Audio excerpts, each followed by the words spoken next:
6000 kota alıp geldik. Эми bizde pandemiyadan murun 4313 kişiyiz. Pandemiyadan murun 8000-9000'e çeyin adam kattalgan. Acılıkka очередке turup. Andan keyin ulama atkaz berip, şartına jaraşa akçaların kaytarıp alıp oturup, былтыр 2766 acыбыз барып келген, былтыркы жылда шашылыш уюштурулган. Ошондон калып калганы 4313 жараныбыз ошо очередте калып калган. Автоматтык түрдө булар быйыл барат. Быйыл ошону мындай кылдык. Эми 3 жыл мурун төгүп койгондун араларында дүйнөдөн өтүп кеткени бар, эл болгондон кийин ар кандай акчаларын жоготуп алганы бар, ар кандай нерсе болот да эмечи. Анан келип туруп бизде ошо ажылык уюштурууну ошону жалпы калк ошону билип коюшу керек. Ажылык уюштурууну бир муфти чечпейт, ушундай жаңылыш нерсени айтып жүрүшөт да.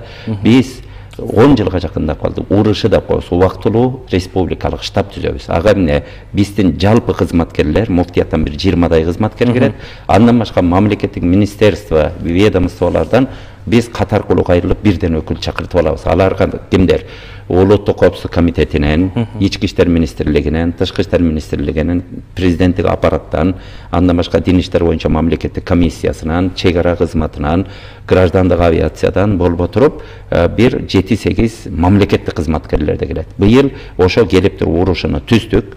Урушуну түзүп 30 кишиден болгон комиссия иштеп атат. Эми алар бардык ошо жыйынтыкты ошолор чыгарат, чыгаргандан кийин гана биз ошону ишке ашырабыз. Эми кече урушунун биринчи жыйыны болуп өттү.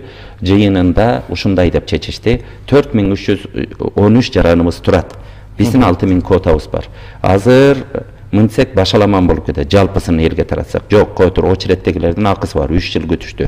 Булардын ортолордо дүйнөдөн өтүп кеткени бар, башка шарттар менен бара албай калганы бар. Буларга 20 күн убакыт берели деп, 24 январдан 14 февралга чейин 1000 АКШ долларынан төккүлө. ЕРСК банкка кимиңер төксөңөр, ошонуңар очередте каласыңар. Бул жанагы кезекте турган 4000 киши. 4000 киши. 4000 киши баа акчаларын баа алып алганда, кайра 1000 доллардан төксө, 1000 доллар төккөн киши 99% уже барам деген киши да, ал кайтпайт. А бекер кылып койсоң, көчөдө келемин деп ойной берет. Мен барам деп, анан эртең айнып калдым дей берет да. Ошон үчүн баа 4313 кишиге ошондой 20 күн убакыт берилди.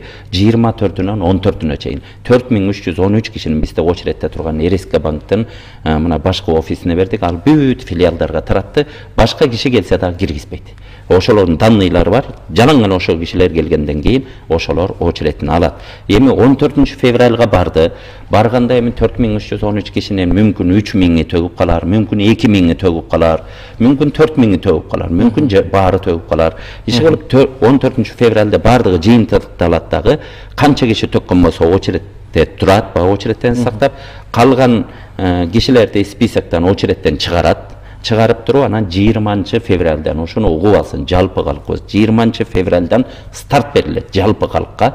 6 мартка чейин деп коюшту. Калганын ошо жалпы Кыргызстан боюнча мурун область кылып, квота кылып бөлүп берчү элек. Быйыл жарымынан көп эле баягы очередте турган адамдар экен. Жок, муну мындай эле жандуу тизме кылып салалы деп урушу чечип беришти. Калганын Кыргызстан боюнча, Кыргызстан жараны болгондойн ал Оштон болобу, Нарындан болобу, каяктан болсо дагы Кыргызстан жараны успейт этип эрте келип төккөнү очередке тура берет. Ошондой 20 февралдан 6 мартка чейин деп коюшуп туруп, бирок ушул жерди жакшы билип алалы. Биз 7000ге бар жетип баратса, мисалы үчүн 20 февралда эле 7000ге жетип калды дейли, адамдар төгүйдү. Дароо токтотобуз. Анткени ар жагын улап алып, эмки жылы дагы очередте тыгылтып жүрө албайбыз да, 7000ге токтотобуз. 7000ге жетпей, ошо 6 мартка чейин бара турган болсо, дагы узартышыбыз мүмкүн, же болбосо жаап салышыбыз мүмкүн да. Ошо 7000ге эмне үчүн биздин 6000 квотабыз бар. Дагы арстыбызда 4 ай 5 ай бар да, ажылыкка чейин. Анда адамдарда ар кандай болот экен, биз практикабыз бар да, 10 жылдан ашык. Баягы адамдарда кайтыш болуп кеткени болот экен, шарты болбой кайра отказ бергени болот экен, ошондо биягынан кире берет да, артынан. Ошондой шартта азыр старт берилди. Кечетен бери мына 300төн ашык киши баягы 1000 доллардан акчасын төгүп койду. Азыр эмне үчүн 1000 доллардан төгүп атабыз? Анткени биздин калькуляция аягына чейин чыга элек. Эртең 3 февралда авиа компаниялардын арасында конкурс өтөт. 17 февралда кийим, форма кийүү боюнча конкурс өтөт. Мына 5 6-7 ошо февралдарда бир группа болуп улуттук коопсуздук комитетинен, дин иштери боюнча мамлекеттик комиссиядан, биздин борбордук текшерүү комиссиясынан, аалымдар кеңешинен жана муфтияттын кызматкерлери болуп бир 8-9-10 жакын адам Сауд Араб падышачылыгына учуп кетип атат. Алар барып эмне кылат? Алар барып Мекке, Мединадагы гостиницалардын арасында конкурс кылат. Жана Мекке, Мединада желе турган Сауд Араб падышачылыгынын мыйзамы бар. Ал жерде ар кайсы жерде ажылыкта жетирбейт. Бир гана лицензиясы бар мамлекеттен, ошондой ресторандарга гана уруксат берилет. Ошо ресторандардын арасында барып конкурс өткөзүп келет. Анан баалар ошондо айкын болот. Ошондо келгенден кийин 1,5 ай, 2 айдын тегерегинде жалпы калкуляция чыгат. Ушунча баа экен депчи. Ага чейин биз эртең мына авиакомпания утуп алгандан предоплата төлөгүлө дейт. 5%, 10%-ын төлөп койгула дейт. Аны төлөш үчүн жанагындай $1000 азыр төктүрүп атабыз. Анан эң негизгиси $1000 төккөн адам бул 90% ниети ошо барам деген адам да, ал кайра отказ бербей турган адам. Бир кырсык болуп эле Кудай сактасын, жанагындай шарттары болуп отказ берип калбаса, аны төлөп турган адам барат да 90%. Ошон үчүн ошондой бир шарттарды койдук. Азыр мына очередтеги адамдар төгүп келатат. Андан кийин жанагындай жалпы калкка беребиз дагы, анан ар жагын уюштуруу иштерин алып кетебиз деген. Демек азыр ажылыкка баруунун жалпы баасы кандай болот? Мындай бир акыркы сумманы айтуу азырынча мүмкүн эмес. Же болжолду айтсак болот? Болжолду айтсак болот. Болжолду былтыр $4,500 болгон. Эми бардыгыбызга маалым да, дүйнөнүн кайсы мамлекети бар бир товар арзандап атыптыр деген. Биз деле мына 5 жыл мурун кум шекер 30 сом эле, азыр 90 сом көрүп атабыз да. 5 жыл, 6 жыл мурун 30 сомдук майың 60 сом болду. Мына Сауд Араб падышачылыгында 12-жылы ушу эсибизде бар. Биз таң калып барып, адамдар май дегенди, бензиндин баасын билбейт экен. Саудия баасын билишчү эмес. Анан биз 40 сомуна эсептеп көргөнүбүздө 6 сом болгон. Эң күчтүү бензини алардын. Эң таза деген бензин. Ошол убакта. Азыр 60 сом болду. 10 эсе кымбаттады аларда. Аларда 15% ар бир товарга налог деп киргизип койду. Анын 2 жыл болду алардыкы. Кымбатчылык укмуш болуп кетти Сауд Араб падышачылыгында. Бул бир эле Кыргызстан эмес да, жалпы дүйнө кымбаттап атпайбы? Ошого жараша. Анан биздин кое турган бааларыбыздын 99% ушуну унутпасын, ар бир киши угуп алсын. 99% Саудияга көз карандыбыз. Анткени гостиницаларды алардан алабыз. Ал жакта тамак ашты алардан алабыз. Арафат, Мина, Муздалифа деген өрөөндөрдүн төлөнө турган суммалары бар, алар коет.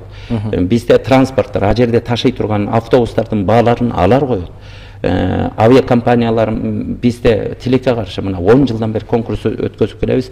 Биздин авиакомпаниялар уталбай келет да, катыша албай келет. Анткени талаптары бар. Алардын Сауд Араб падышачылыгына кайсы убакытта конот, слот деп коет. Анысы бар экен. Мен авианы түшүнбөйм. Бизде негедир келип документ тапшыра алышпайт. Былтыр биздин бир авиакомпания кечиресиздер, быйыл биз катыша албайбыз деп катын берди. Анан Сауд Араб падышачылыгынын гана авиакомпаниялары келет да, утуп алат. Анан уткан учурларда ошо бул да аларга байланыштуу да, бул сумма да. Ошон үчүн бизге алып кала турган сумма эмне? Муфтияттын уюштургандыгы үчүн ошо биздин муфтият кызматкерлери 40-50 киши, аалымдар кеңеши 21 киши, БТКда борбордук текшерүү комиссиясы деп ал, андан кийин казыяттарыбыз 9 казыятыбыз бар. 9 казыяттын ар бир казыятта 5 киши иштейт. Андан кийин хатибияттар 50-60 райондук хатиптерибиз бар. Ошентип 200 жакын киши айлык алып иштейт. Жана конференцияларыбыз, жана бул дин иштерин бүткөрүш үчүн ошого жете турган биздин бюджетибизге бир $100-200 алабыз да. Бул 20 жылдан бери ушундай келатат. Башка сумманын бардыгы мына биздин РСК банкы мына мамлекеттик банк. Бизде жебиди, ичибиди деген сөздөр эмне банктан урдай алабы киши. Карасаңыз, тигилердин Масыр электроний деп коет. Ошондой бир системасы бар, банктык системасы. Ал банкка барып түшөт. Бардыгы азыр ачык айкында. Бардыгына чакырып кетет элем. Ошентип баягы жала жаап аткан инсанбы, же билип билбей сүйлөп аткан инсанбы, бардыгын келгиле мына электронный биздин варианттарыбызды көрсөтүп беребиз. Сауд Араб падышачылыгы ушундай кылып койду. Азыр аларда дагы ошондой күмөн болбосун деп акыркы жылы ушундайларды киргизди. Мына 2-3 жыл болуп калды, андан кийин пандемия болуп калды. Мына компьютер турат. Компьютерде мындай тоолок болуп бир 6 ушундай күйө турган нерсе бар. Ошолор кызыл күйүп турат. Ал 6 нерсе эмне дегениңиз? Ал бирөө арафатка төлөнүүчү акча, бирөө гостиницага төлөнүүчү акча, бирөө тамак ашка төлөнүүчү акча, бирөө транспортко болуп отуруп ушундай. Эми караңыз, баардык өздөрү бааларды коет да алар. Бааларды койгондон кийин ошо бааны которуп бергенде анан жашыл болуп күйөт. Мисал үчүн бир арафатка төлөнө турган мындай мисал үчүн айтайын, 100 сом дейли. 99 сом төлөп берсең сары болуп күйөт да. 1 сом төлөбөсө да күйбөйт. Качан 100 сомду толук болгондо жашыл болуп күйөт. Ушу 6 тең жашыл болуп күйгөндө ана виза чыга баштайт. 5 жашыл болуп, бирөө сары же кызыл болуп күйүп турса, акчаны убагында төлөбөй турса, бир дагы виза чыгарбайт компьютер. Бул ар бир жарангабы же мамлекетке? Ар бир жаранга. Ошон үчүн бул дүйнө боюнча анан мен жанагы сын тагып аткан, келип ушундан күмөнсүрөп аткандарга мына кайрылып айтып коеюнчу. Мен кат жазып берейин мына Өзбекстандын муфтиятына, Казакстандын муфтиятына. Барып ушуларга көрсөтүп койгулачы деп. Биздикиндей бекен же башка бекен көрүп келсинчи. Анан бир жерде отуруп алып эле баягындай ушундай кылып атат, андай кылып атат деп эле күмөндүү нерселер сүйлөбөйлү. Бардыгыбыз Кудайым буйурса иншалла Алланын астында аманат. Бизде ажылык дегенде арабтарда барганда ажылык иштери деп бардык рекламный щиттерге жазып коет. Бул биринчиден жоопкерчилик, экинчиден бул аманат, үчүнчүдөн бул сыймык деп жазып коет. Кудайым ошо жоопкерчилигин, аманатын аткарып, сыймыкка жетишишти ар бирибизге насип кылсын демекчимин.